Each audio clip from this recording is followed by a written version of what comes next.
It's the 1981 Honda Accord. In 2023, the Honda Accord enters its 46th year of production, which makes it older than most of you watching this video, and the same age your Uncle Jack was when he hit his midlife crisis and bought a Del Sol. Developed as a larger, more comfortable, upscale companion model to the Civic, the Accord debuted in 1976 as a 1977 model. So how did the Accord go from this to this? Let's find out. My name is Chris, you're watching Accurate Advice, and today we're doing a deep dive on the Honda Accord. Transmission and rack and pinion steering. We've tested the Accord under grueling road conditions you wouldn't encounter in a month of Sundays, because life isn't always a simple Sunday drive. Honda, we make it simple. For the 1977 model year, the Accord was launched as a three-door hatchback. It had a 1.6-liter carbureted inline-4 fitted with Honda's CVCC technology, which allowed it to conform to the tightening emissions regulations the industry was facing at the time without the use of a catalytic converter. Unleaded, please. Unleaded. First time I ever run out. It essentially meant you didn't have to use unleaded gas if you didn't mind losing some brain cells. It made 68 horsepower. But remember, this was 1977 and there were V8s of the time that were only making around 150 horsepower. Yeah, the 70s wasn't a particularly good decade for performance. The Accord quickly gained popularity due to its compact size and excellent fuel efficiency. It was a pioneer among Japanese sedans, being one of the first to offer standard features like cloth seats, a tachometer, intermittent wipers, and an AM/FM radio. In 1978, an LX model was added, which also had air conditioning, a digital clock, and power steering. 1978 was also the year a sedan model became available to the US market. The sedan was only slightly changed from the hatchback to accommodate 4 doors. It did get a higher roof, but the wheelbase was unchanged, and this caused the overhang of the trunk behind the rear wheel to be larger than normal for a car of this size. 1979 to 1980 saw minor revisions to the Accord, which included available leather seats, power windows, a bump up in horsepower to 75,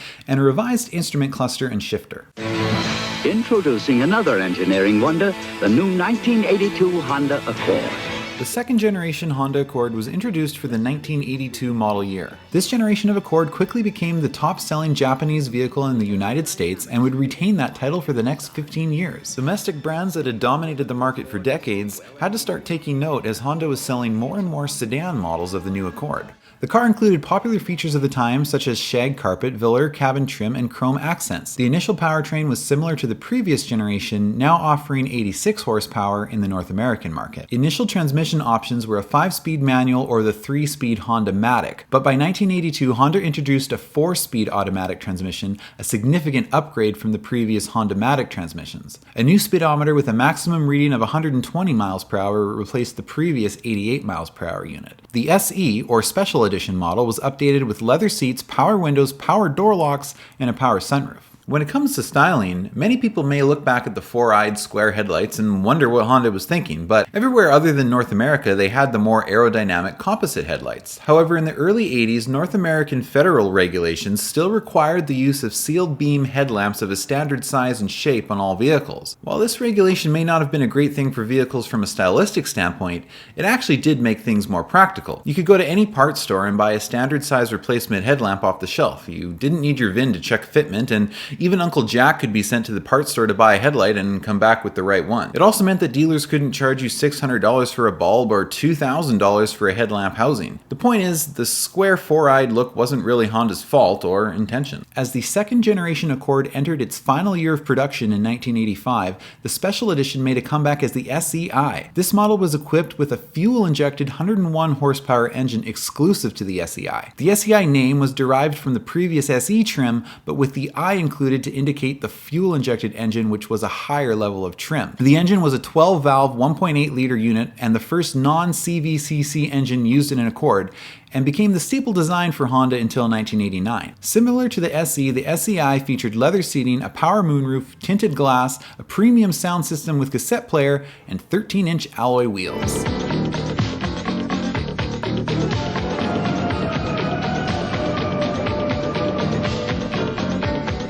The third generation Accord came to North America in 1986, and from a stylistic standpoint, this is my personal favorite Honda Accord, especially the hatchback model. It's just got such a cool 80s vibe to it, and I really love the way it looks. A notable feature of these Accords were the pop-up headlights, a feature which I always thought was cool and sporty looking and something I really miss. The third generation Accord was the first Honda model to feature double wishbone suspension systems in both the front and the rear. This would become Honda's standard setup in the 90s. Although more expensive compared to competitors' McPherson strut systems, this This design offered improved stability and a sharper handling feel for the vehicle. This suspension is why 90s Hondas feel so much better to drive than a lot of their competitors or even newer Honda models. North American engine options were variations on the A20, which was a 2-liter 12-valve single overhead cam. Most models were carbureted and made about 99 horsepower, but LXI and SEI were fuel injected and made around 120 horsepower. The SEI was again available only for the final 1989 model year, and in addition to fuel injection, featured leather seats, alloy wheels, 4-wheel disc brakes, air conditioning,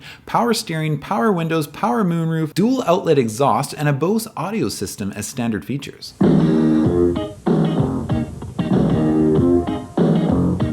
The 1990 model year saw the introduction of the 4th generation Accord. Despite its larger size compared to previous models, the sedan maintained a similar appearance with a low-slung design and wraparound rear window. However, there were no more pop-up headlights and the hatchback body style was discontinued.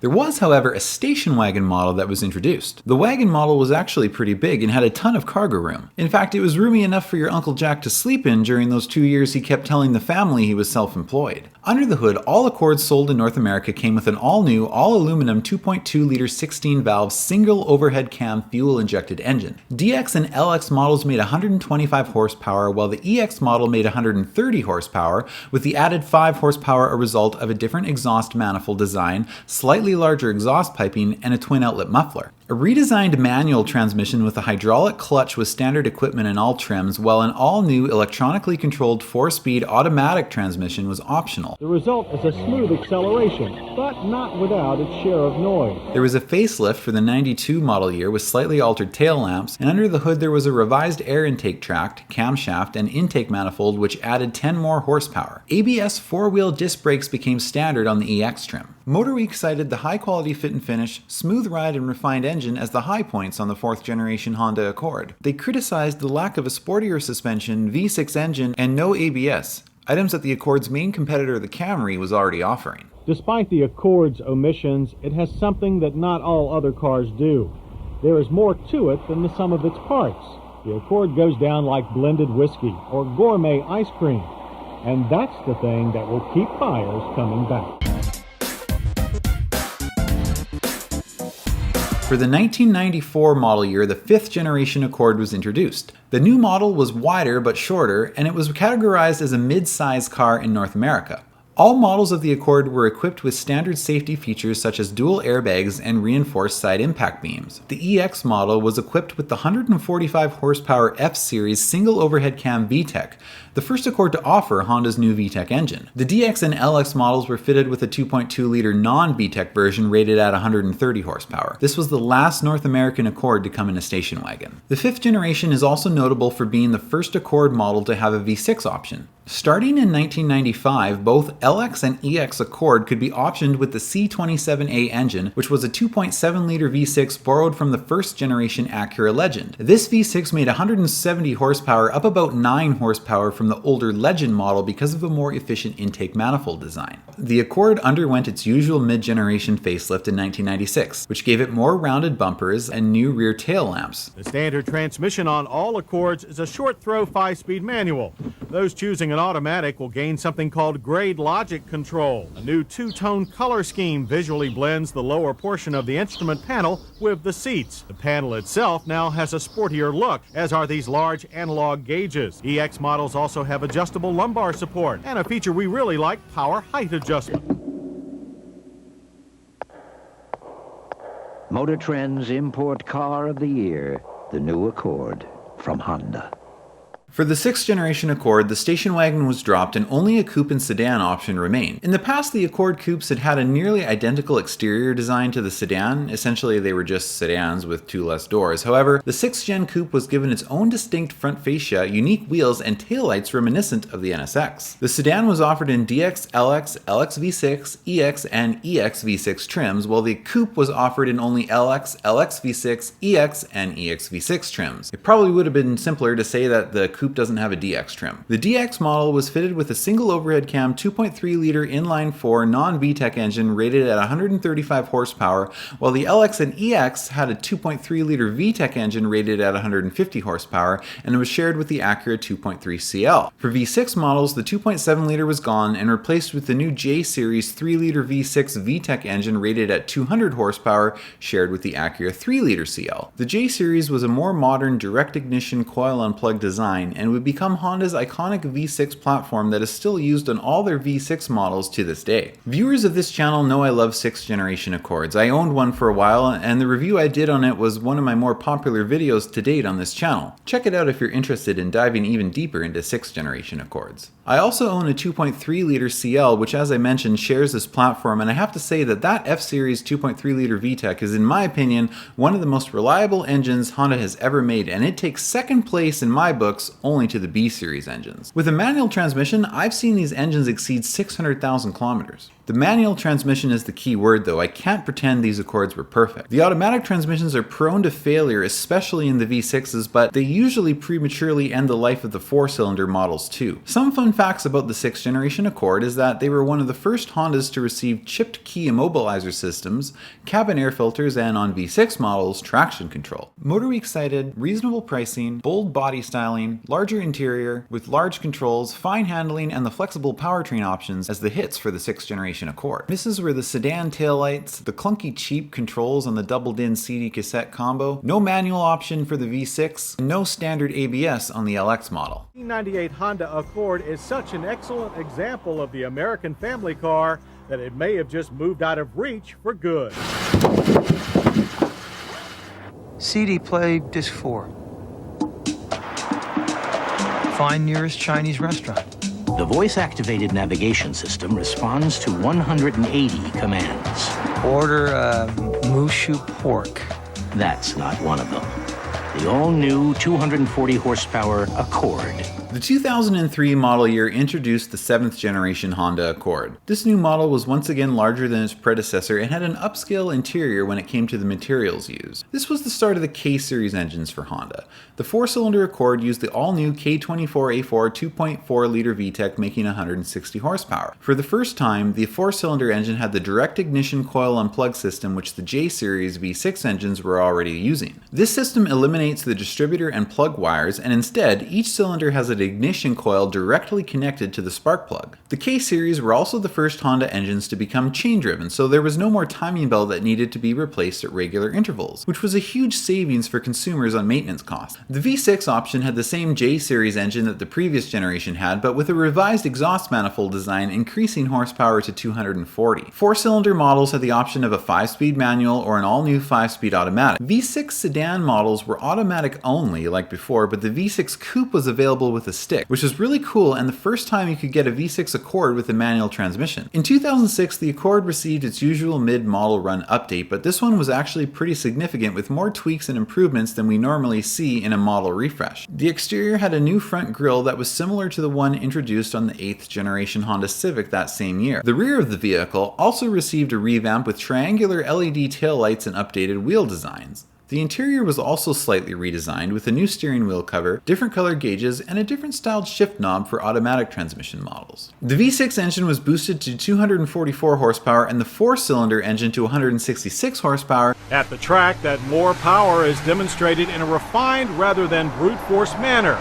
There's plenty of energy from the mid to the upper ranges of the power band. The 7th generation Accord is simply more mid-sized car for the money than you'll find from any other brand. The 8th generation Honda Accord debuted in 2008. The LX trim was powered by a 2.4-liter dual overhead cam VTEC inline-4 that produced 177 horsepower. The EX trim had a more powerful inline-4 engine with 190 horsepower. The V6 models had a 3.5-liter 268 horsepower VTEC V6 engine with VCM, which stands for Variable Cylinder Management, which saves fuel by using the VTEC system to disable one bank of cylinders during specific driving conditions. The V6 Coupes had had 18-inch alloy rims and a rear lip spoiler. And those optioned with a manual transmission got a 6-speed close ratio gearbox and used the non-VCM VTEC variant of the J35 engine. Although in general I've always thought this generation of Accord to look like, well, to be frank, an old man car, the V6 coupes were legitimately fast, and with the 6-speed manual they were somewhat of a sleeper, capable of besting a surprising amount of sports cars at the time. The all-new ultra-low emission Accord from Honda.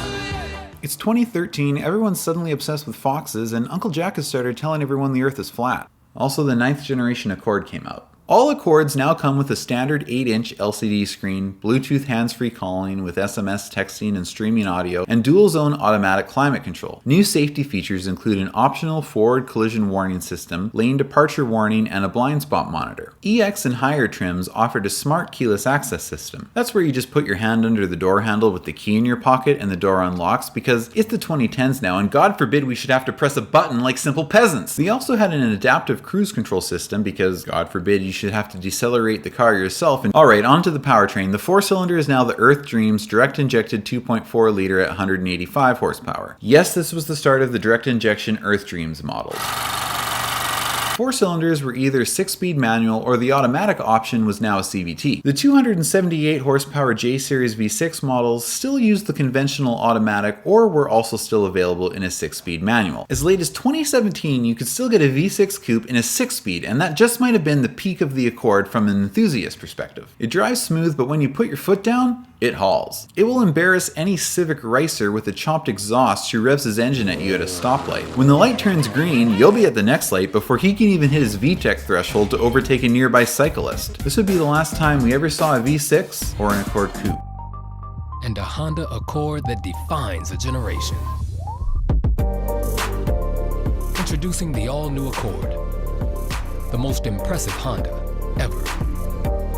Like free speech and Uncle Jack's Twitter account, the Accord Coupe was cancelled in 2018. The 10th generation Accord was sedan only, and powertrain options were the 1.5-liter turbo from the Civic or a 2-liter turbo, which was a subdued version of the Civic Type R motor. The V6, as previously mentioned, was gone, but the punchy new 2-liter turbo in its place had many people excited, and you could even get it in a manual if you got the sport trim. Automatic options were a CVT in the 1.5-liter and Honda's new 10-speed sequential in the 2-liter. The 10-speed eliminated a traditional gear lever in favor of push buttons. Styling wise, I think these look okay. I've never been a fan of the front, but the back looks alright and I really like the taillights. And the interior is pretty decent and very comfortable. It's definitely unique and upscaled from the Civic. A lot of people actually really love the styling and interior of these cars, and I think I'm in the minority that just thinks they're kinda average. As far as how they drive, a lot of 2-liter turbo owners say it's peppy, fun, and they love it. And anyone who bought a 1.5-liter wasn't buying the car for performance, they just wanted to be comfortable, which it is. It's a fairly big car, but to me it feels even bigger than it is. Its wheelbase is only about 2 inches longer than the previous generation, but does anyone else feel like parking these in a crowded parking lot is like docking a yacht in an inflatable swimming pool? Maybe I'm too used to my 90s cars. In 2021 there was a minor update, but the main thing that's notable about it I want to talk about is the manual transmission was discontinued due to low sales. As fun as the 2-liter turbo 6-speed was, no one was buying it. I want you to remember this when we talk about the new 11th generation Accord momentarily. We should also take a quick moment to mention the Accord Hybrid model, which up until this point I've sort of skipped over because even though the first Accord Hybrid actually came out in 2006, they didn't really make up a large percentage of sales for any of the previous generations until now. But the changing market had more consumers buying hybrids, and this trend would shape a new path for the future of Accord models. Alright, let's talk about it. The 11th generation. The manual transmission, gone. The 2-liter turbo, gone. It's a 1.5-liter turbo for the lower trims or the new 204 horsepower 4-cylinder hybrid system for the upper trims. Why, you ask? Let me explain. Most people who buy new Hondas today buy them for practicality, safety, and reliability. And 52% of new car buyers say they want a hybrid or electric. So that's who the new Accord is marketed toward. It's the car your dad drives to work while your mom drops you and your sister off at school in the family odyssey. It's the car an undergrad student buys to roll their student loan debt into. It's the car your Uncle Jack who never got married drives to the casino every day. Plus Honda can say, look, for all you enthusiasts out there, we gave you a Civic Type R, and if you're not stupid enough to overpay for that, we gave you a Civic Si. We gave you a sporty Accord with a manual, but no one bought it. So we can't really blame Honda for the direction of the new Accord. They are simply making cars that will sell in today's market. I mean, I wish they would just make 2001 Accords forever, but then only me and a couple other weirdos would buy them, and that wouldn't really be a very profitable business model. Honda estimates that over 50% of their new Accord sales will be the hybrid model, so that's the new flagship Accord. And like it or not, expect to see this trend continue across other models like the new CR-V. Styling-wise, I do think the new Accord looks way too similar to the Civic, but then again, so does the CR-V, so I guess it's the new corporate image. Either that or cost-cutting, I'll let you decide. I do have to admit though, the new Accord taillights are definitely their own thing, and they look pretty damn fine.